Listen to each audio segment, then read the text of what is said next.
Students, हम कर रहे हैं कक्षा 9वीं के गणित के महत्वपूर्ण प्रश्न जो कि आपके वार्षिक परीक्षा के लिए महत्वपूर्ण है और यह प्रश्न आपके प्रश्न बैंक में से लिए गए हैं। तो प्रश्न बैंक में सारे ही महत्वपूर्ण प्रश्न हैं।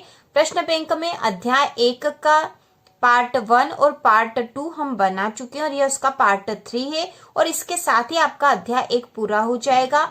अध्याय 1 के सारे महत्वपूर्ण प्रश्न आपके गणित में हो जाएंगे। तो शुरू करते हैं। सरल कीजिए, इसमें जो प्रश्न नंबर दे रखा है अगला वह है सरल कीजिए और इसमें प्रश्न है 2 की घात 3/5 और फिर है 2 की घात 1/5। तो इसको हमें सरल करना है तो इसको हम हल करेंगे। 2 की घात 3/5 मतलब 2 की घात है यहाँ 3/5 और साथ में 2 की घात 1/5। तो यहाँ पे दोनों ही 2 की घात है, ये भी 2 की घात है और यहाँ पे भी 2 की घात है। मतलब हम यहाँ पे कैसे लिख सकते हैं 2 की घात 3/5 धन 1/5 क्योंकि दोनों में एक ही संख्या थी इसलिए इनकी घातें जुड़ गई है। 3/5 धन 1/5। तो इसको हम हल कर लेंगे। 2 की घात 3/5 धन 1/5 तो यहाँ पे हो जाएगा 2 की घात, क्योंकि यहाँ पे भी 5 है हर में और इस संख्या के हर में भी 5 है मतलब ये 3/5 है। तो ऊपर वाली संख्या को अंश कहते हैं, नीचे वाली संख्या को हर कहते हैं। और इधर भी 1/5 है तो ऊपर जो 1 है अंश है और हर यहाँ पे 5 है। तो क्योंकि समान है, दोनों के हर समान है इसलिए हम यहाँ पे इसको कॉमन ले लेंगे यहाँ पे, ठीक है। और यदि अलग अलग हर होते दोनों के, जैसे यदि यहाँ 3 होता और यहाँ 5 होता तो ऐसी स्थिति में हम इनका एलसीएम लेते। तो यहाँ पे दोनों ही समान है इसलिए सीधा 5 हमने ले लिया है और ऊपर वाली जो संख्या ये आपस में जुड़ जाएगी, ठीक है। तो अब हो गया 2 की घात 3 और 1 4/5, 2 की घात 4/5। तो यह इसका उत्तर है कि 2 की घात 4/5। इसको सरल कर दिया हमने, बहुत आसान प्रश्न था यह। इसके बाद जो अगला प्रश्न दे रखा है सरल कीजिए वाला, इसी तरह का 1/3 की घात 3 और इस पूरे की घात है 7। तो इसको हम हल करेंगे, इसे हम हल करेंगे। मतलब 1/3 की घात 3 दे रखा और इस पूरे की घात 7 है। मतलब ये जो घात 7 है यह इस पे भी लगी और इस पे भी लगी, ऊपर और नीचे दोनों वाली संख्याओं में है। मतलब यह है 1/3 की घात 3 है और इस पूरे की घात 7 है। तो इसका अर्थ हुआ है कि 1 की घात भी 7 है और 3 की घात भी 7 है, ठीक है। तो अब इसको और हल कर लेंगे। तो 1 की घात 7 मतलब हुआ कि 1 का 1 में 7 बार गुणा होगा। तो 1 का 1 में कितनी भी बार गुणा होगा तो उसका उत्तर तो 1 ही आएगा। तो यहाँ पे हम सीधा लिख देंगे 1, क्योंकि 1 की घात 7 है मतलब 1 का 1 में 7 बार गुणा तो 1 ही आएगा और यहाँ लिख दिया हमने 1। अब यहाँ पे 3 की घात 3 और इसकी घात 7 है मतलब 3 की घात हो गई है 3 गुणा 7, ठीक है। क्योंकि ये घातें एक ही संख्या की घात है इसलिए इनका आपस में यहाँ गुणा हो जाएगा। तो यहाँ पे हो जाएगा 1/3 की घात 7 या 21, ठीक है। तो यहाँ पे हो गया 21। तो ये इसका हल है 1/3 की घात 21, यह इसका उत्तर हो जाएगा। पहले वाले सवाल में 2 की घात 3/5 थी और 2 की घात 1/5 थी। तो इन दोनों घातों को हमने आपस में जोड़ दिया था क्योंकि दोनों ही संख्याएं एक थी, ठीक है। तो इस प्रकार ये घातें जोड़ के इसको हमने हल कर लिया था। और यहाँ पे है इस पूरी संख्या की एक घात दे रखी है और यहाँ पे भी घात है। तो ऐसी स्थिति में यहाँ पे ऐसी स्थिति में होगा कि इन घातों का आपस में गुणा हो जाएगा, ठीक है। इन घातों का आपस में गुणा हो जाएगा तो यहाँ गुणा करके हमने लिख दिया है। अब हम अगला सवाल करेंगे। बाद अगला जो तीसरा प्रश्न है इसे हम हल करेंगे। तो यहाँ प्रश्न दे रखा है 7 की घात 1/2 और यहाँ पे ऐसा बिंदु है मतलब ये गुणा में है 8 की घात 1/2। तो यहाँ पे ये दोनों अलग अलग संख्या है, ठीक है। दोनों अलग अलग संख्या है। यहाँ पे 7 है और यहाँ 8 है मतलब 7 और ये जो बिंदु इसका अर्थ है यहाँ पे गुणा है 7 गुणा 8 और यहाँ पे घातें समान है। इसकी घात भी 1/2 और इसकी घात भी 1/2। तो हम दोनों को लिख के साथ में घात लगा देंगे 1/2।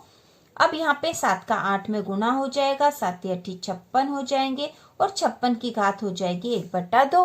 तो यह हो गया हल। बहुत ही आसान प्रश्न था, बहुत आसान प्रश्न थे। यदि आप एक बार इनको समझ लोगे तो इसी प्रकार के कोई से भी प्रश्न आप आसानी से कर सकते हो।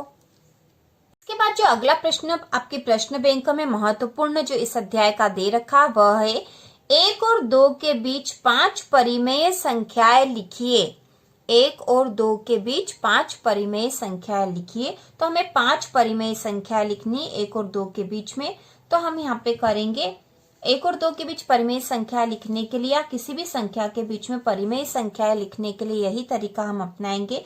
तो यहाँ पे 5 लिखना है, तो 5 धन 1 हो गया 6, तो 6 का हम गुणा कर देंगे इस 1 में।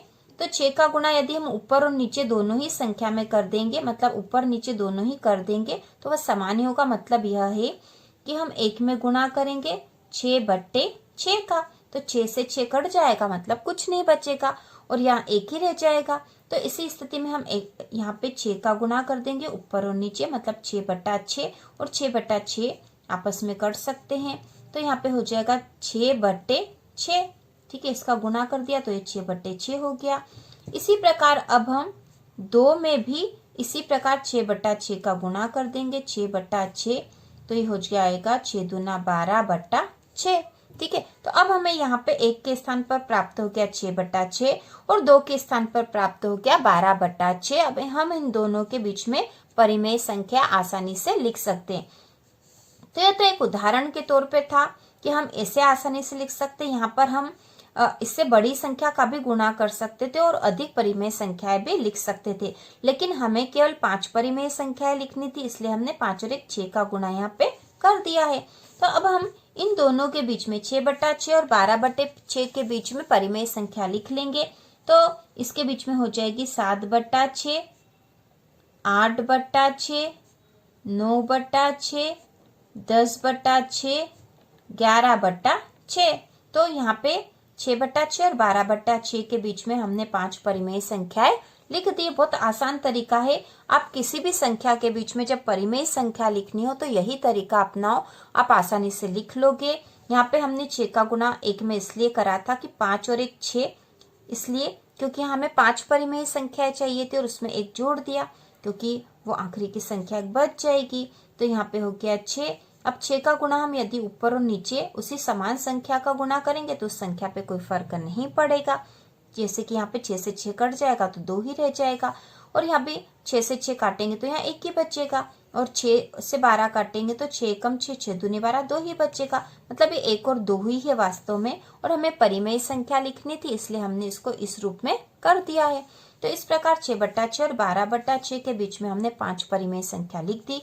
तो यहाँ पे नीचे तो हर 6 ही है, ऊपर अंश वाली संख्या आगे बढ़ा देंगे, मतलब ये 6 था, तो इसके बाद 7, 8, 9, 10 और 11 तक हो गए और ये 5 परिमेय संख्या हमें प्राप्त हो गई है। इसके बाद जो अगला महत्वपूर्ण प्रश्न है, दिखाइए कि 0.333 बराबर 0.3 को P/Q के रूप में व्यक्त किया जा सकता है, जहां P और Q पूर्णांक है और Q 0 के बराबर नहीं है।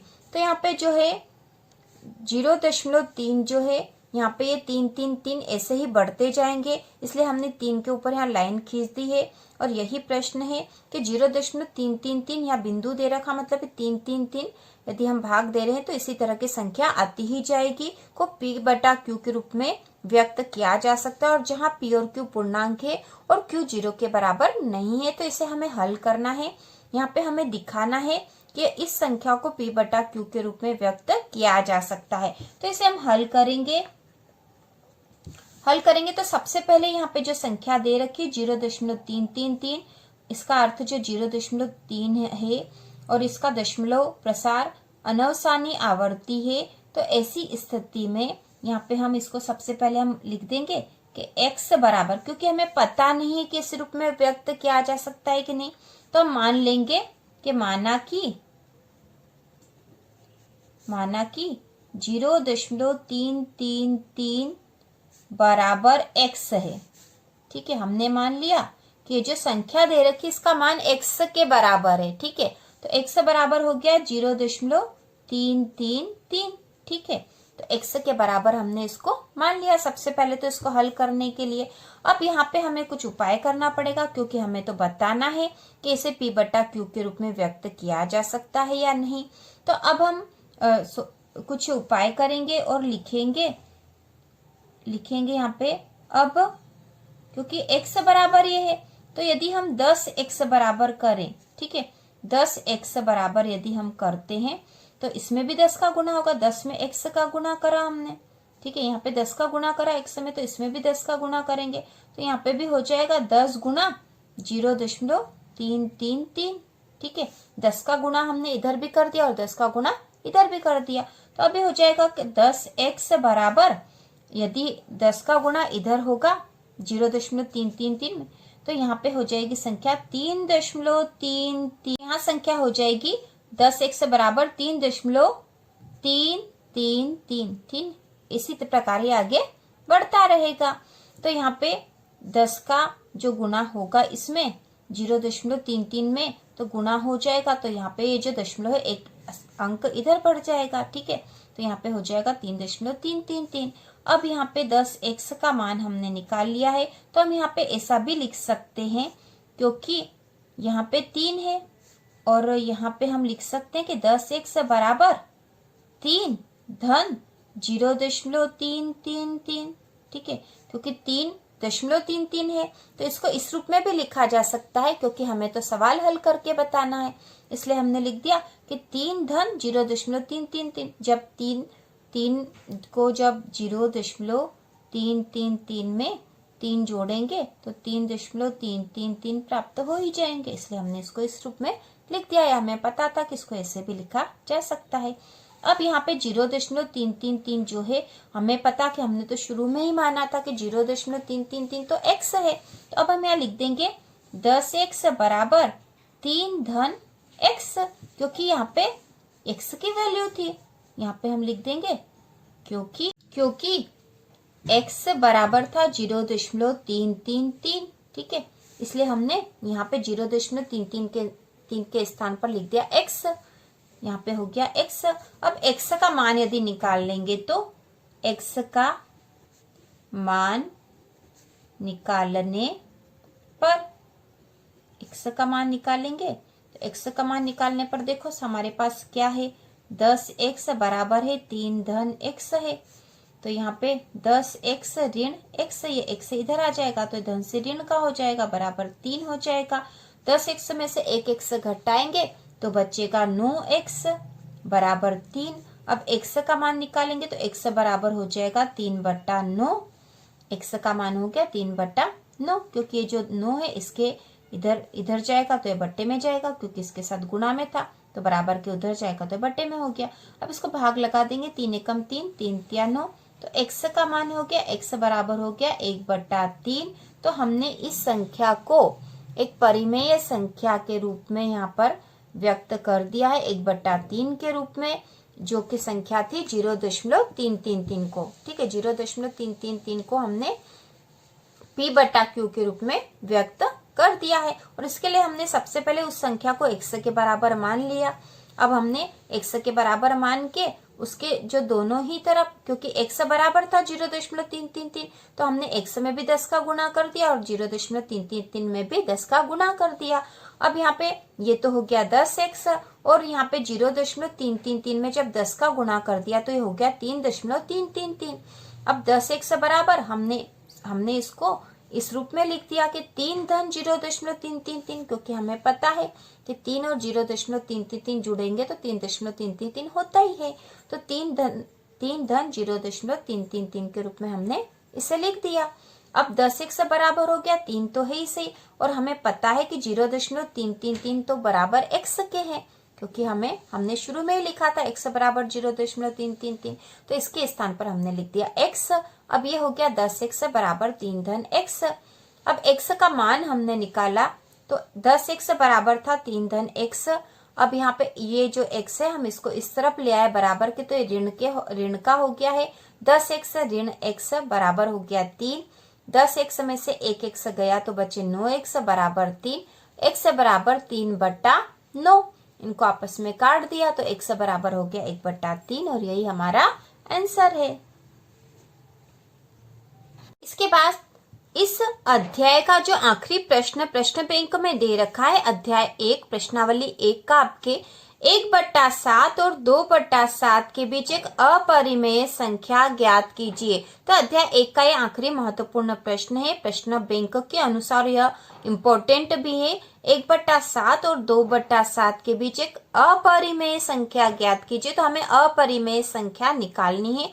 तो अपरिमेय संख्या वह संख्या होगी जब यदि हम इस तरह से भाग लगाएंगे तो उसका जो हल होगा वो अनवसानी अनावर्ती आएगा। मतलब हम यहाँ देख लेते हैं। पहले इसको उदाहरण के तौर पे मैं बताती हूँ कि यदि हम 1 में 7 का भाग लगाएंगे, ठीक है, हम यहाँ भाग लगा के देख लेते हैं कि यदि हम 1/7 है, मतलब 1 में 7 का भाग लगाते हैं, 1 में 7 का भाग लगाएंगे तो उसका हल अनवसानी अनावर्ती आएगा। मतलब 7 का भाग इसमें नहीं जाएगा तो भाग नहीं गया उसकी 0, फिर दशमलव, दशमलव का 0 लग गया, 7 एकम 7, यहाँ बच्चा है 3, फिर दशमलव की 0, फिर 7 चौक 28, बचेंगे 2, दशमलव की 0, 7 दूना 14, बचे 6, और फिर दशमलव की 0, 7 8 56, और घटा दिया बच्चा 4, फिर दशमलव की 0, फिर 7 5 35 आएंगे, ठीक है, 35, घटा दिया बच्चा 5, फिर दशमलव की 0, 50 हो गए यहाँ पे। अब 7 का पहाड़ा 7 बार बोलेंगे तो 49, यहाँ बच्चा 1, ठीक है, फिर दशमलव की 0, तो वापस आ गया 10, ठीक है, 10 मिल गया। 10 से ही हमने शुरू करा था और वापस 10 आ गया, तो वापस यही संख्या रिपीट हो जाएगी। यही वापस संख्या है, वापस यहाँ पे 1 4 2 8 5 7 इसी तरह से बढ़ता रहेगा। और इस प्रकार का जब हल आता किसी भाग में और इस प्रकार की संख्या प्राप्त होती तो हम उससे कहते हैं अनवसानी अनावर्ती, और यह एक अपरिमेय संख्या है। तो हमें 1/7 और 2/7 के बीच एक अपरिमेय संख्या ज्ञात करनी, तो बहुत आसान तरीके से हम इसको करेंगे। तो यहाँ पे जैसे कि हमने परिमेय संख्या है, दो संख्याओं के बीच में परिमेय संख्या निकाली थी हमने पहले सवाल में, आपको याद होगा, तो उसी प्रकार से इसमें निकाल लेंगे। तो इसमें हर 7 है, यहाँ पे भी 7 है, तो हम किसी संख्या का ऊपर नीचे दोनों ही में गुणा कर देंगे और उनके बीच की जो संख्या होगी उससे हम एक अपरिमेय संख्या निकाल लेंगे। तो यहाँ है 1/7, तो यहाँ पे हम 2 का गुणा ऊपर और 2 का गुणा नीचे कर देते हैं। और दूसरी संख्या 2/7, इसमें भी 2 का गुणा ऊपर और 2 का गुणा नीचे कर देंगे। समान संख्या का गुणा ऊपर नीचे की संख्या में करेंगे तो उससे उसके मान में कोई अंतर नहीं आएगा। तो अब हमें यहाँ प्राप्त हो जाएगा 2 में 1 का गुणा करा तो 2 और 7 दूनी 14, मतलब 2/14, और यहाँ हो जाएगी 2 दूनी 4 और 7 दूनी 14, मतलब 4/14। तो इन दोनों के बीच में से एक संख्या निकाल लेंगे, तो 2/14 और 4/14 के बीच संख्या हो जाएगी 3/14, ठीक है, 3/14। और इसके बीच में से एक अपरिमेय संख्या हमने निकालनी थी, तो हमें जो संख्या प्राप्त हो गई परिमेय के रूप में 3/14। अब इससे हम हल कर लेंगे तो हमें एक अपरिमेय संख्या प्राप्त हो जाएगी। तो 3 में 14 का भाग लगाएंगे, 3 में 14 का भाग लगाएंगे, तो 0 भाग नहीं जा रहा उसकी 0, दशमलव की 0, फिर 14 दूना 28, यहाँ बच्चे 2, फिर दशमलव की 0, 14 एकम 14, अब यहाँ घटाएंगे तो आ जाएगा 6, फिर दशमलव की 0, 14 चौक 56, घटाएंगे 4 बचा, फिर दशमलव की 0, आ गए 40। अब यहाँ पे करेंगे 14 दूना 28, ठीक है, क्योंकि 14 या 42 तो ज्यादा हो जाएगा। अब यहाँ इनको घटा देंगे तो यहाँ आ जाएगा 2 और 1, फिर दशमलव की 0। अब यहाँ पे हम भाग लगाएंगे 14 8 112 का, 112 आ जाएंगे। अब इनको घटाएंगे, 120 में से 112 घटाए तो बचे 8, दशमलव की 0, फिर 14 चौक 56, 14 पंजे 70, ठीक है, 70 कर देंगे यहाँ पे। अब यहाँ बचे 10, दशमलव की 0, फिर 14 सत्ती 98, 14 सत्ती 98 हो जाएंगे। यहाँ पे बचे 2, दशमलव की 0, अब 14 एकम 14, तो यहाँ आ जाएंगे 20 में से 14 घट गए तो बचे 6, दशमलव की 0। अब यहाँ पे आ गए हैं 14, 4 बार करेंगे, 14 चौक 56, घटा देंगे बचेगा 4, दशमलव की 0, फिर 14 दूना 28। अब यहाँ पे बचे 14 दूना 28, बचे हैं 10 में से 8 गए तो 2 और 1 12, 12 बचे हैं यहाँ पे, ठीक है, 12 बचे हैं। तो इस प्रकार से यहाँ पे हमें वही संख्या वापस मिलने लग गई है, ठीक है। यहाँ पे 20 से, ये 20 था, 20 से हमने इसको करा था घटाओ, मतलब भाग लगा रहे थे 20 वाली संख्या से, फिर 60 आ गई थी, फिर 40 आ गई थी। तो इसी प्रकार 20 से 60 आ गई, 40 आ गई, और इस प्रकार यह क्रम इसका चलता ही रहेगा। मतलब यह जो संख्या थी हमारे पास 2 1 4 2 8 5 7 के बाद फिर से 1 4 2 8 5 7 फिर से हो जाएगा। इस प्रकार यह जो संख्या हमें प्राप्त हो गई यह अनवसानी अनावर्ती है और यही हमारा उत्तर होगा। तो यहाँ पे हम उत्तर लिख देंगे। उत्तर यहाँ पे आंसर जो आएगा, हमें एक अपरिमेय संख्या निकालनी थी, तो वह अपरिमेय संख्या हो जाएगी 0.214857 ठीक है। तो इस प्रकार ये अनावर्ती संख्या हमें प्राप्त हो गई है। तो इस प्रकार इसको हल करना था और 1/7 और 2/7 के बीच में अपरिमेय संख्या हमने निकाल ली। इसमें भाग लगाना है, बाकी यह बहुत आसान सवाल है। तो इसी प्रकार के और वीडियो देखने के लिए, गणित के प्रश्न बैंक के बाकी के सारे महत्वपूर्ण प्रश्न देखने के लिए चैनल को सब्सक्राइब कीजिए।